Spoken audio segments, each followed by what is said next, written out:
My fiancée slept with my best friend after I paid for our wedding, so I cancelled everything and disappeared without explaining a word to anyone. I'm a 29-year-old guy, and for most of my relationship, I genuinely believed that love meant stepping up financially so the person you loved could finally feel safe. I wasn't raised with much emotional language, so I learned early that showing up meant doing, paying, fixing, providing. When I met my fiancée, that instinct kicked in almost immediately. We met through mutual friends, and everything moved fast in that way that feels exciting instead of reckless when you're inside it. Within months, we were inseparable. Within a year, we were talking about forever like it was already written. When I proposed, she cried. Her parents cried. Everyone said it felt right. That word stuck with me. Right meant stable. Right meant grown up. Right meant I was finally building something solid. Her family struggled financially, nothing dramatic, just constant stress. Late bills. Quiet arguments.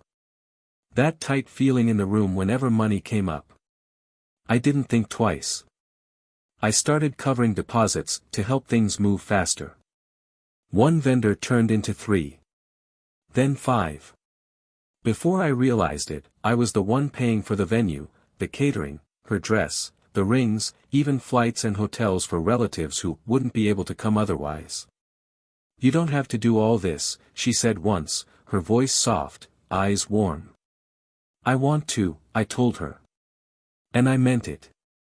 At the time. I picked up extra shifts. I stopped buying things for myself.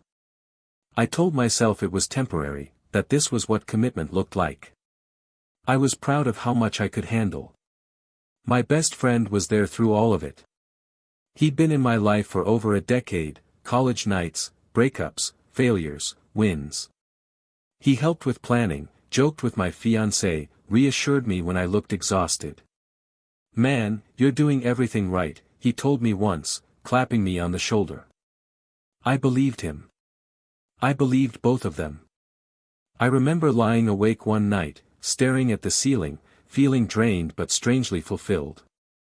I was tired, bone-deep tired, but I felt like I was building something permanent. I had no idea what that belief was really costing me. Looking back now, it's painfully obvious how uneven everything became, but at the time, it happened so slowly I barely noticed. I just kept telling myself this was what partnership looked like in the real world. Someone always carries more at certain moments, right? And since I could carry it, I did. After the engagement, the money conversations never really felt like conversations. They were more like gentle nudges in my direction. The photographer needs a bigger deposit than we expected, she'd say casually, scrolling on her phone. My parents are stressed about the hotel costs, she'd mention later, like an afterthought. I'd nod, open my banking app, and quietly handle it. She always framed it as temporary.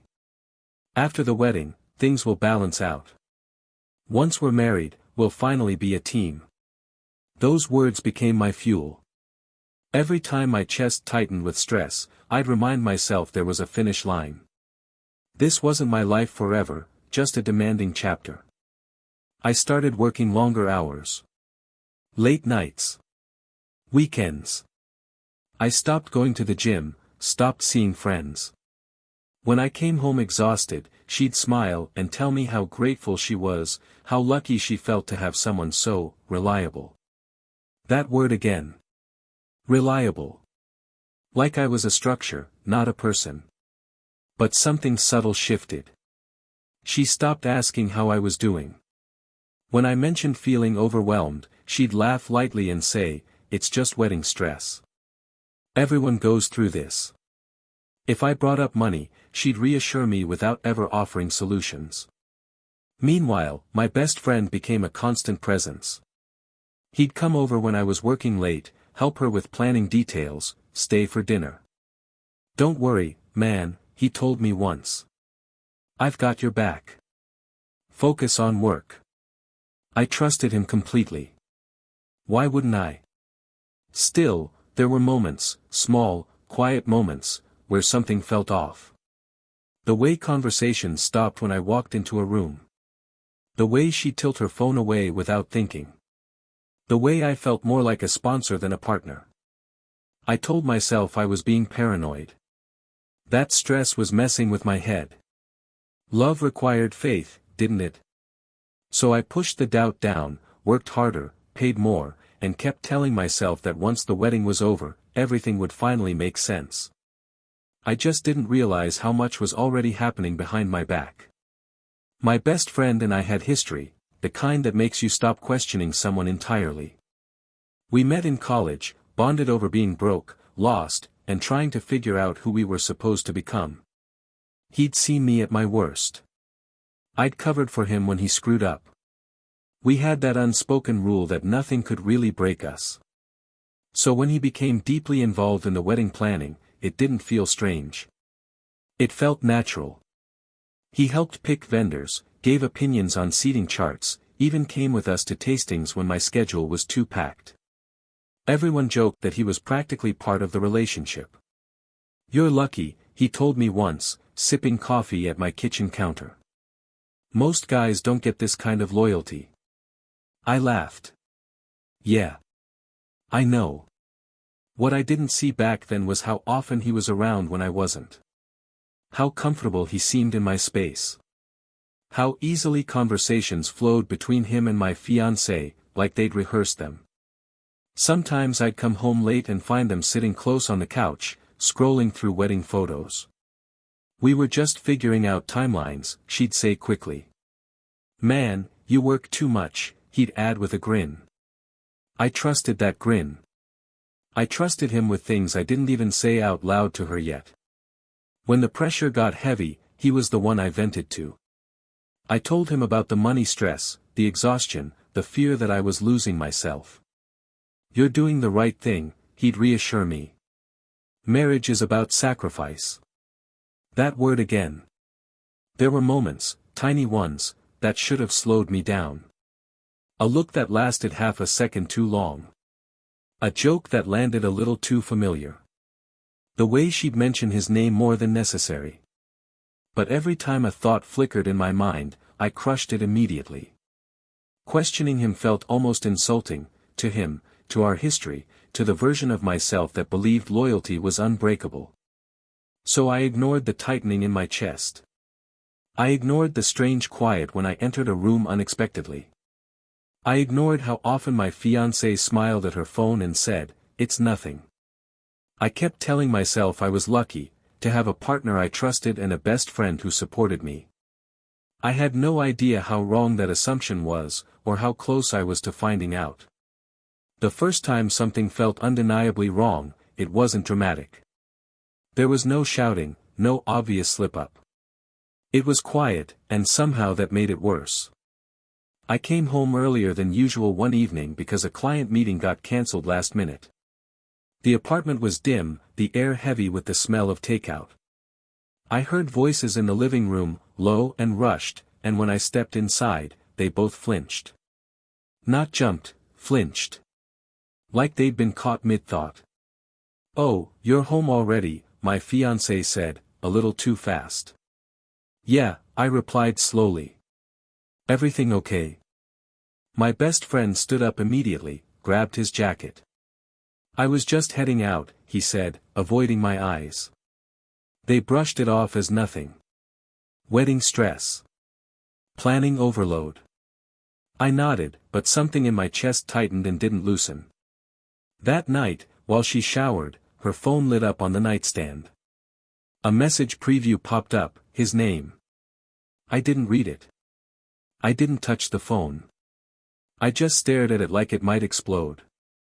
After that, the distance became harder to ignore. She started taking calls in other rooms. Her phone was always face down. When I asked how her day was, I got summaries instead of stories. Meanwhile, the expenses kept coming. Another vendor fee. Another, small emergency. I paid automatically, but resentment began creeping in alongside the fatigue. When I finally tried to talk about how disconnected I felt, she sighed like I was inconveniencing her. "Can we not do this right now?" she said. I'm exhausted.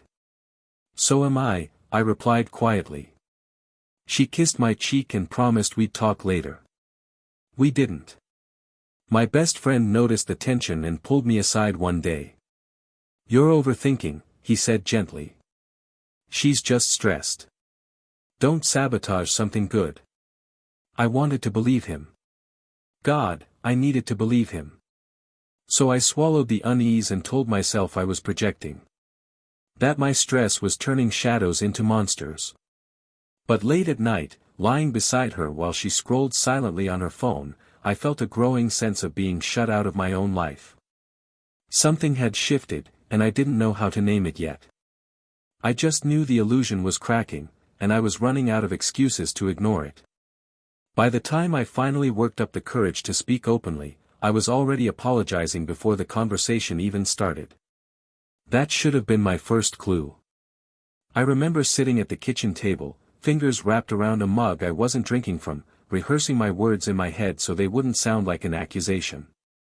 I feel like something's off, I said carefully. Like you're pulling away. She didn't look surprised. She looked tired, deeply, dramatically tired. Why do you always do this? She asked, rubbing her temples. Everything is fine. I just have a lot on my plate. I tried again. I mentioned the secrecy, the distance, the way I felt more like a financial solution than a partner.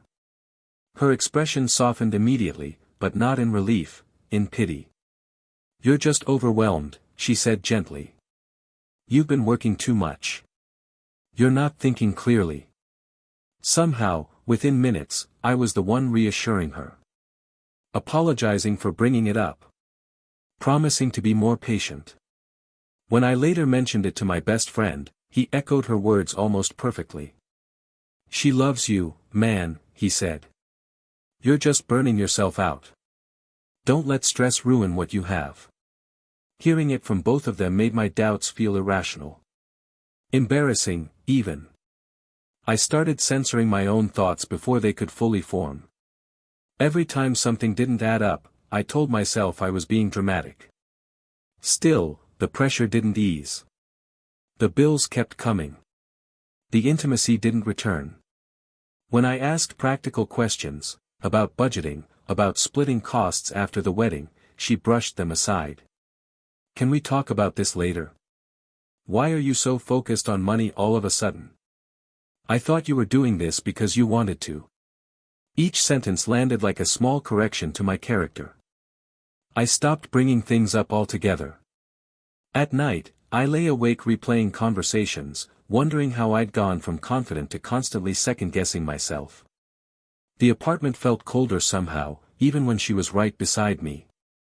I felt alone in ways I couldn't explain without sounding ungrateful. I told myself this was just a rough patch. That real relationships weren't easy. That doubt was the price of commitment. But deep down, something darker was settling in, a quiet realization that I was being managed, not loved.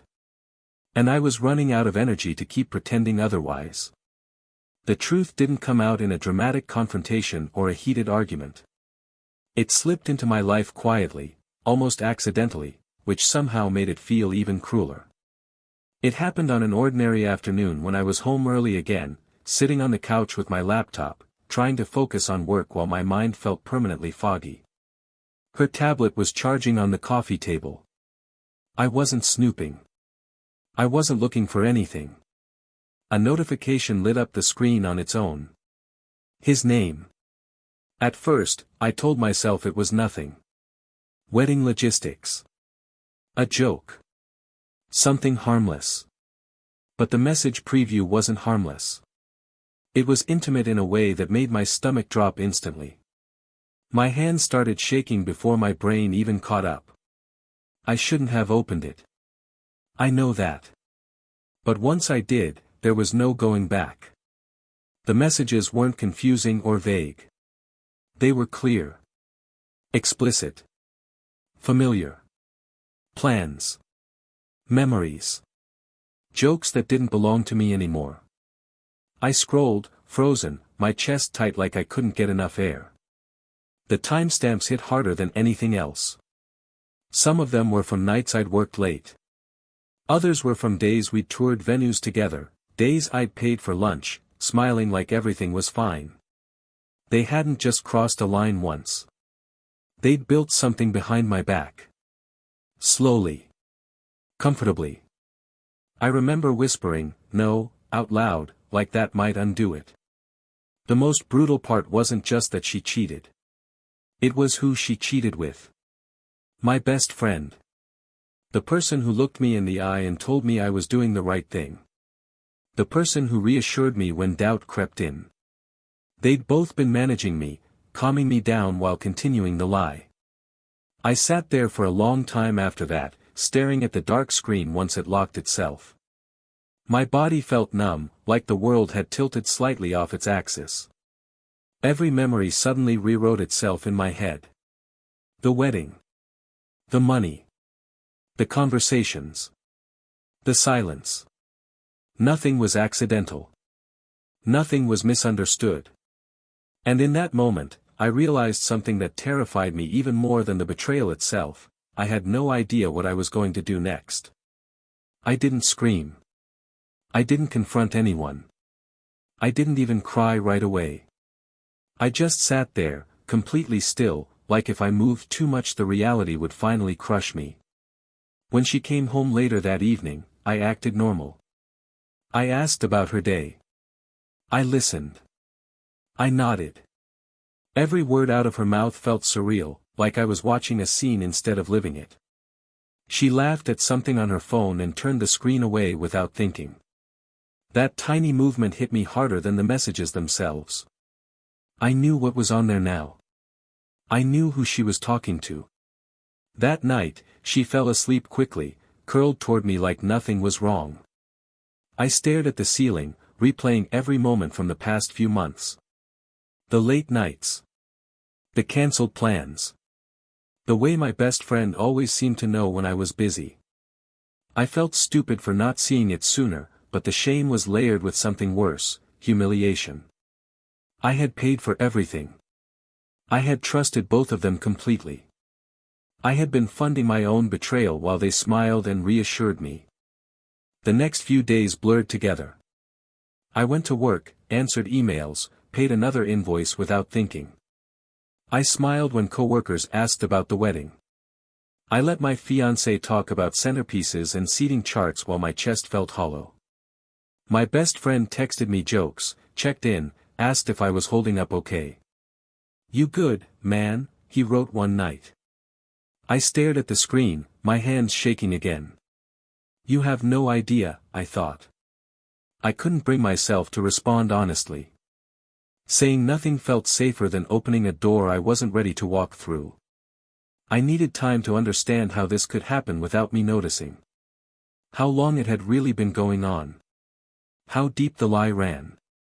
I felt like a ghost in my own life, present, functioning, completely invisible. No one around me knew my world had already ended. And somehow, that made it worse. The loneliness was suffocating.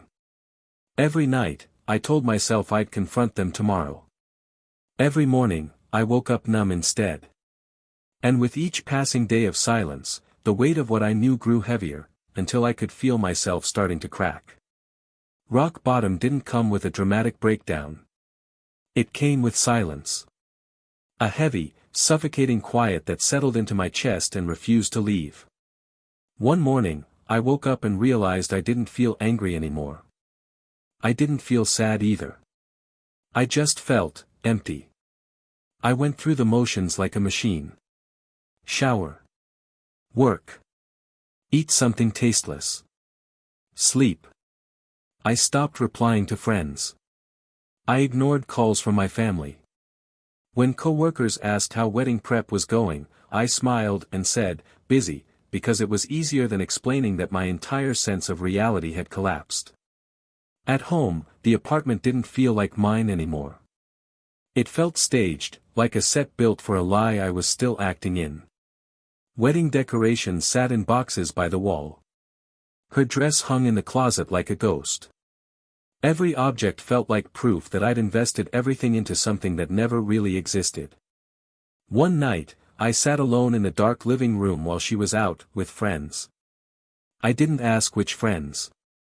I didn't care anymore.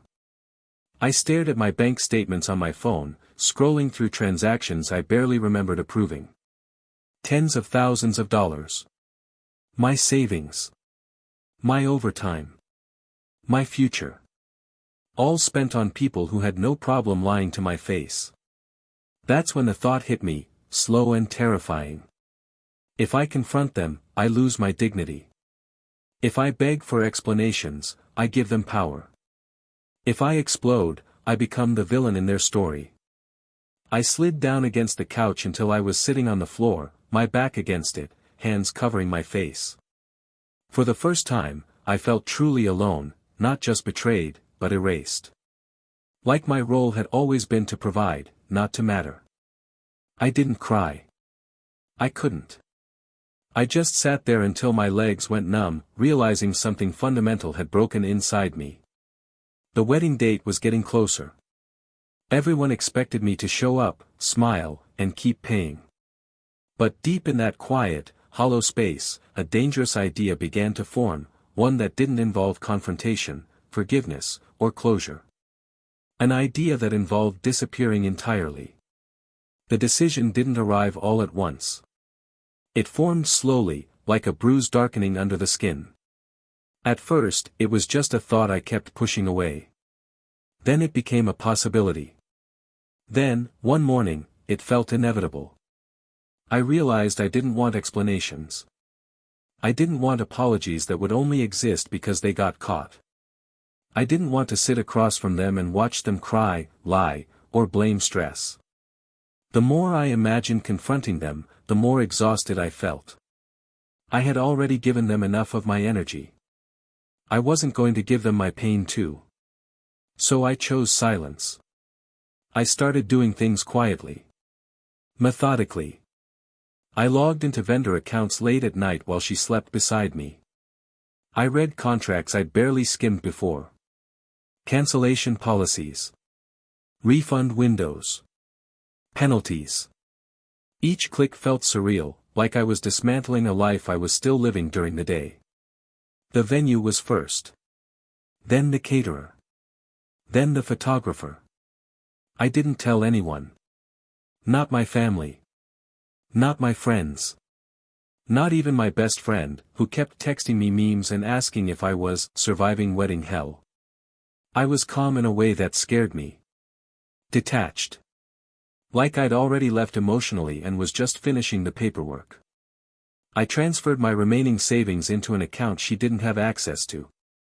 I changed passwords. I removed shared devices from my cloud. Each step felt cold, but necessary.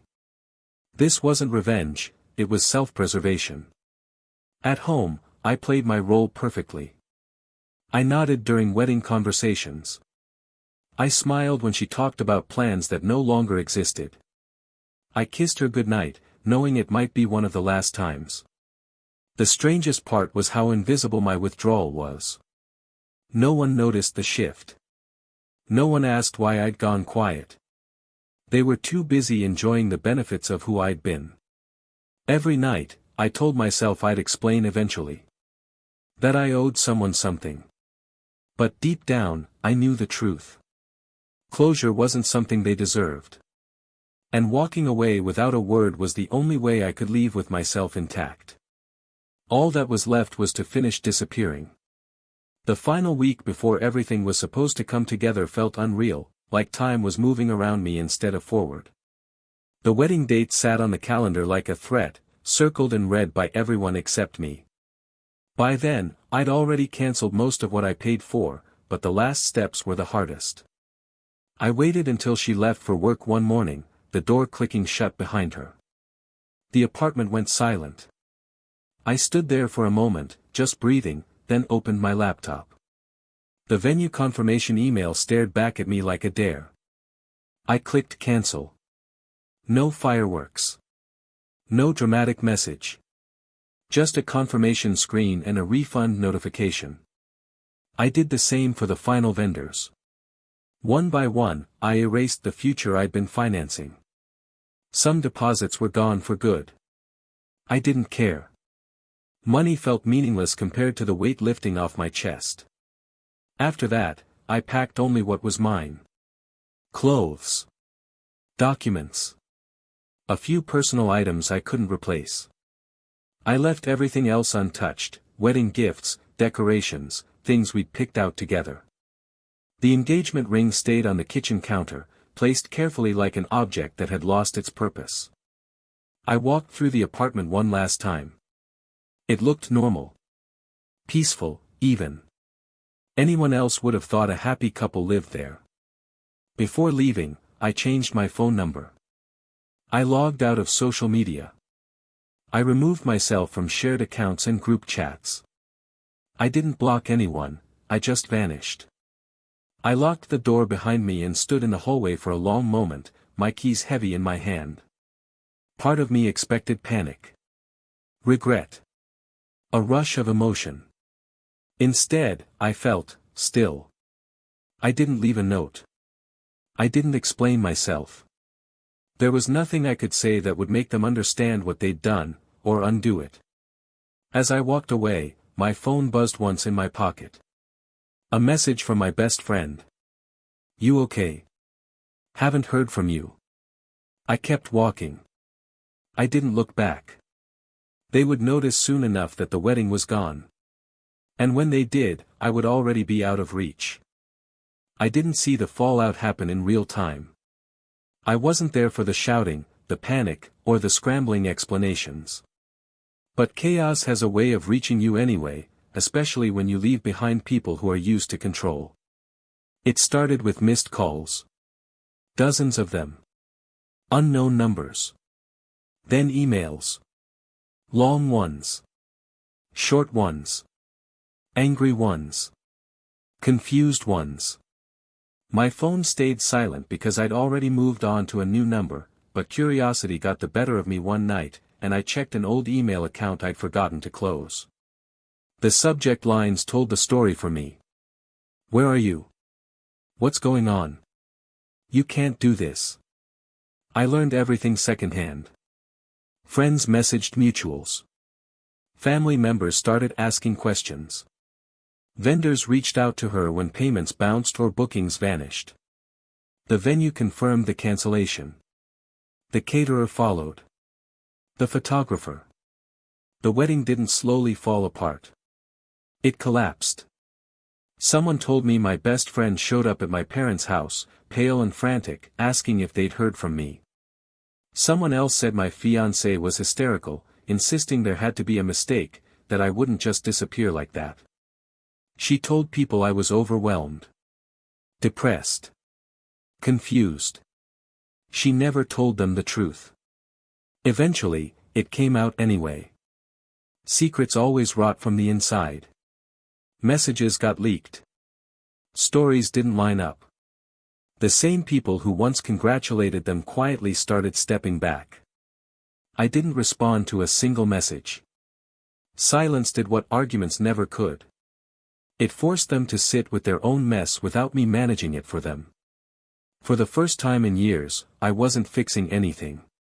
I wasn't explaining. I wasn't absorbing blame.